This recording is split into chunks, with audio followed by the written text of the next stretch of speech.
ମିଥୁନ ରାଶି ପାଇଁ 2025 ମସିହା ଜୁନ୍ ମାସର ମାସିକ ରାଶିଫଳ। ଜୁନ୍ ମାସରେ ଗ୍ରହମାନଙ୍କର ଅନୁକୂଳ ଅବସ୍ଥିତି ଯୋଗୁଁ ମିଥୁନ ରାଶିଜାତ ବ୍ୟକ୍ତି ବିଶେଷ ଶୁଭ ଫଳ ପାଇବାର ଆଶା କରାଯାଏ। ମାସ ସାରା ମିଥୁନ ରାଶିର ସପ୍ତମ ଧନୁରାଶି ଏବଂ ଦଶମ ମୀନ ରାଶିର ଅଧିପତି ବୃହସ୍ପତି ମହାଗ୍ରହ ମିଥୁନ ରାଶିରେ ଅବସ୍ଥାନ କରୁଥିବାରୁ ଏବଂ କର୍ମସ୍ଥାନରେ ଭାଗ୍ୟଭାବ ନବମ ରାଶି କୁମ୍ଭ ରାଶିର ଅଧିପତି ଶନି ଦଶମ ସ୍ଥାନରେ ବିରାଜମାନ କରୁଥିବାରୁ ଏହି ମାସରେ ମିଥୁନ ରାଶିଜାତ ବ୍ୟକ୍ତି ରାଜଯୋଗର ସମ୍ମାନ ପାଇପାରିବେ। ମିଥୁନ ରାଶିଜାତ ବ୍ୟକ୍ତି ଏହି ସମୟରେ କର୍ମକ୍ଷେତ୍ରରେ ବିଶେଷ ଶୁଭ ଫଳ ପ୍ରାପ୍ତ କରିବେ। ବାଣିଜ୍ୟ ବ୍ୟବସାୟ କରୁଥିଲେ ବେପାର କ୍ଷେତ୍ରରୁ ପ୍ରଚୁର ଲାଭ ଅର୍ଜନ ହେବ। ନୂତନ ବାଣିଜ୍ୟ ବେପାର କରିବା ପାଇଁ ସୁଯୋଗ ଆସିବ। ମାସର ପ୍ରଥମ ସପ୍ତାହ ପରେ ବାଣିଜ୍ୟିକ ଗ୍ରହ ବୁଧ ମିଥୁନ ରାଶିରେ ପ୍ରବେଶ କଲେ ନୂତନ ବାଣିଜ୍ୟିକ ଶାଖା ଖୋଲିବା ପାଇଁ ମନ ବଳାଇବେ। ଆର୍ଥିକ କ୍ଷେତ୍ରରେ ପୁଞ୍ଜି ବିନିଯୋଗ କରିଥିଲେ ତାର ବହୁଗୁଣିତ ଅର୍ଥ ହସ୍ତଗତ ହେବ। ପୁନଶ୍ଚ ଏହି ସମୟରେ share market, mutual fund, insurance ଏବଂ ବ୍ୟାଙ୍କ ପ୍ରଭୃତି କ୍ଷେତ୍ରରେ ପୁଞ୍ଜି ବିନିଯୋଗ କରିବା ପାଇଁ ସମୟ ଅନୁକୂଳ ରହିବ। କର୍ମ ଅନ୍ୱେଷଣରେ ରହିଥିବା ମିଥୁନ ରାଶିଜାତ ବ୍ୟକ୍ତି କର୍ମପ୍ରାପ୍ତ ହେବାର ସମ୍ପୂର୍ଣ୍ଣ ସମ୍ଭାବନା ରହୁଅଛି।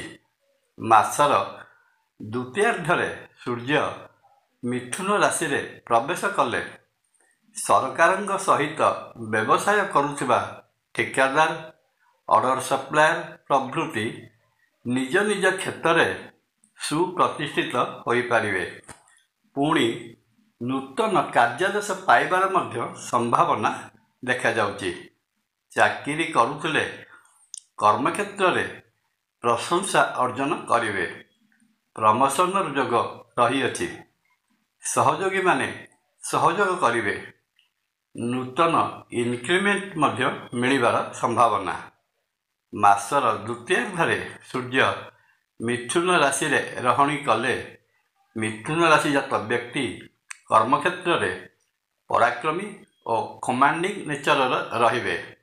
ପ୍ରଶାସନିକ ସେବା, ମେଡିକାଲ ସାଇନ୍ସ, ଆଡଭୋକେସି ତଥା ବ୍ୟାଙ୍କ ଏବଂ ଇନ୍ସୁରାନ୍ସ ପ୍ରଭୃତି ସେକ୍ଟରରେ କାମ କରୁଥିବା ମିଥୁନ ରାଶିଜାତ ବ୍ୟକ୍ତି କର୍ମକ୍ଷେତ୍ରରେ ବିଶେଷ ସଫଳତା ପାଇପାରିବେ। ଆପଣଙ୍କୁ ଦିଆଯାଇଥିବା ଦାୟିତ୍ୱ ସୁଚାରୁ ରୂପେ ସମ୍ପନ୍ନ କରିବାକୁ ସମର୍ଥ ହେବେ। ଆର୍ଥିକ ଦୃଷ୍ଟିକୋଣରୁ ଦେଖିବାକୁ ଗଲେ ମାସର ପ୍ରଥମ ସପ୍ତାହରେ ସୂର୍ଯ୍ୟ ଓ ବୁଧ ଦ୍ୱାଦଶ ଭାବରେ ରହି ଖର୍ଚ୍ଚାନ୍ତ କରାଇବାର ସମ୍ଭାବନା ରହିଅଛି। କିନ୍ତୁ ମାସର ପ୍ରଥମ ସପ୍ତାହ ପରେ ବୁଧ ମହାଗ୍ରହ ନିଜ ରାଶି ମିଥୁନ ରାଶିରେ ପ୍ରବେଶ କଲେ ଆର୍ଥିକ ସ୍ୱଚ୍ଛଳତା ଆସିବ। ଆର୍ଥିକ ଅଭିବୃଦ୍ଧି ଘଟିବାରୁ ଅର୍ଥ ସଞ୍ଚୟରେ ମନୋନିବେଶ କରିବେ। ମାସର ଶେଷ ସପ୍ତାହରେ ବୁଧ ମହାଗ୍ରହ ମିଥୁନ ରାଶିର ଦ୍ୱିତୀୟ ଧନସ୍ଥାନ ସିଂହ ରାଶିରେ ଅବସ୍ଥାନ କଲେ ଆକସ୍ମିକ ଭାବେ ପ୍ରବଳ ଧନଲାଭ କରାଇପାରନ୍ତି। ଜୁନ୍ ମାସରେ ପ୍ରେମ ସମ୍ପର୍କରେ ଥିବା ମିଥୁନ ରାଶି ବ୍ୟକ୍ତିବିଶେଷଙ୍କ ପାଇଁ ଜୁନ୍ ମାସଟି ବହୁତ ଲକି ବା ଶୁଭଙ୍କର ସାବ୍ୟସ୍ତ ହେବ। ମିଥୁନ ରାଶିର ପଞ୍ଚମ ଭାବର ଅଧିପତି ଶୁକ୍ର ମାସ ସାରା ନିଜ ଘର ପଞ୍ଚମ ଭାବ ତୁଳା ରାଶି ଉପରକୁ ଦୃଷ୍ଟି ପ୍ରଦାନ କରୁଥିବାରୁ ଏବଂ ପଞ୍ଚମ ଭାବ ଉପରେ ବୃହସ୍ପତିଙ୍କର ଦୃଷ୍ଟି ନିବଦ୍ଧ ରହିଥିବାରୁ ଲଭ୍ ଲାଇଫରେ ଥିବା ମିଥୁନ ରାଶି ଜାତକ ସଂସାରରେ ନିଜକୁ ସବୁଠାରୁ ଭାଗ୍ୟବାନ ମନେ କରିବେ। ପରସ୍ପର ପ୍ରତି ପରିପୂରକ ରହିବେ। ବୃହସ୍ପତିଙ୍କର ଦୃଷ୍ଟି ମିଥୁନ ରାଶିର ସପ୍ତମ ଭାବ ନିଜ ଘର ଧନୁରାଶି ଉପରେ ରହିଥିବାରୁ ଉଭୟ ପ୍ରେମୀ ଯୁଗଳ ଏକାଠି ସାଙ୍ଗ ହୋଇ ଦେବାଳୟ ବା ତୀର୍ଥକ୍ଷେତ୍ର ଦର୍ଶନ ପାଇଁ ଯାଇପାରନ୍ତି। ପୁଣି ଦୁହେଁ ବୈବାହିକ ବନ୍ଧନରେ ବାନ୍ଧି ହେବା ପାଇଁ ମଧ୍ୟ ଶପଥ କରାକରି ହେଲେ ଏଥିରେ ଆଶ୍ଚର୍ଯ୍ୟ ହେବାର କିଛି ନାହିଁ। ଏହାଛଡ଼ା ଅବିବାହିତ ରହିଥିବା ପୁଅ ଝିଅମାନଙ୍କ ପାଇଁ ଏହି ଜୁନ୍ ମାସରେ ଭଲ ଭଲ ବିବାହ ପ୍ରସ୍ତାବମାନ ଆସି ବିବାହ ତାରିଖ ସ୍ଥିର ହୋଇଯିବାର ମଧ୍ୟ ସମ୍ଭାବନା ରହିଅଛି।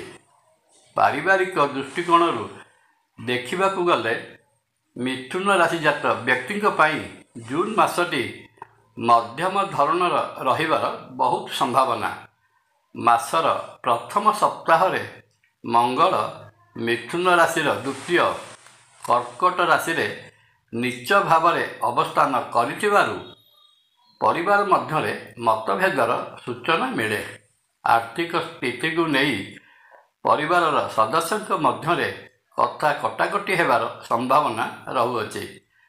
ପ୍ରଥମ ସପ୍ତାହ ପରେ ମଙ୍ଗଳ ସିଂହ ରାଶିରେ ପ୍ରବେଶ କଲେ ପୁନର୍ବାର ପାରିବାରିକ ଶାନ୍ତି ଏବଂ ସୌହାର୍ଦ୍ଦ୍ୟ ଫେରି ଆସିବ।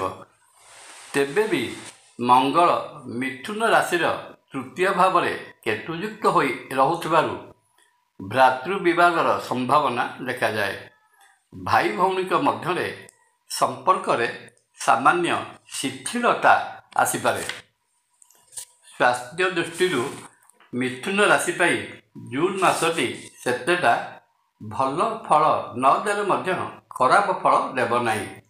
ମାସର ପ୍ରଥମାର୍ଦ୍ଧରେ ରୋଗରୁ ଆରୋଗ୍ୟ ପ୍ରଦାନକାରୀ ଗ୍ରହ ସୂର୍ଯ୍ୟ ମିଥୁନ ରାଶିର ଦ୍ୱାଦଶ ସ୍ଥାନରେ ରହି ସ୍ୱାସ୍ଥ୍ୟଗତ ସମସ୍ୟା ପ୍ରଦାନ କରିପାରନ୍ତି। ଚକ୍ଷୁ ସମ୍ବନ୍ଧିତ ରୋଗ, ହାଡ଼ଜନିତ ଯନ୍ତ୍ରଣା, ବଦ୍ ହଜମୀରୁ ପାକସ୍ଥଳୀ ଗଣ୍ଡଗୋଳ ପ୍ରଭୃତି ଦେଖାଦେଇପାରେ। କିନ୍ତୁ ମିଥୁନ ରାଶିରେ ଅବସ୍ଥିତ ବୃହସ୍ପତି ମହାଗ୍ରହ ଏସବୁ ରୋଗକୁ ରୋକିବାରେ ସମର୍ଥ ହେବେ। ଏ ତ ଗଲା ମୋଟାମୋଟି ଭାବରେ ମିଥୁନ ରାଶି ପାଇଁ ଜୁନ୍ ମାସର ମାସିକ ରାଶି ଫଳ। ମାସଟିରେ ରହିଥିବା ଅଶୁଭତ୍ୱକୁ ଏଡ଼ାଇ ଶୁଭ ଫଳ ପାଇବା ନିମନ୍ତେ ମିଥୁନ ରାଶିଜାତ ବ୍ୟକ୍ତି ମହାବିଷ୍ଣୁଙ୍କର ପ୍ରିୟ ମନ୍ତ୍ର ବିଷ୍ଣୁ ସହସ୍ରନାମ ପ୍ରତିଦିନ ପାଠ କରନ୍ତୁ। ପରିଶେଷରେ ମିଥୁନ ରାଶିର ଅଧିଷ୍ଠାତା ଦେବତା ଶ୍ରୀକ୍ଷେତ୍ର ପୁରୀରେ ବିରାଜିତ ମହାବିଷ୍ଣୁ ଶ୍ରୀ ଜଗନ୍ନାଥ ମହାପ୍ରଭୁଙ୍କୁ ଦର୍ଶନ କରି ତୁଳସୀ ମାଳ ପ୍ରଦାନ କଲେ ମିଥୁନ ରାଶିର ରହିଥିବା ଦୋଷ ଖଣ୍ଡନ ହୋଇ ମନବାଞ୍ଛିତ ଫଳ ପ୍ରାପ୍ତ ହୋଇଥାଏ। ଜୟ ଜଗନ୍ନାଥ। ଭିଡ଼ିଓ ଭଲ ଲାଗିଲେ ଲାଇକ୍, କମେଣ୍ଟ, ସବସ୍କ୍ରାଇବ୍ ଓ ସେୟାର କରିବା ପାଇଁ ଅନୁରୋଧ। ନମସ୍କାର। ତପନ।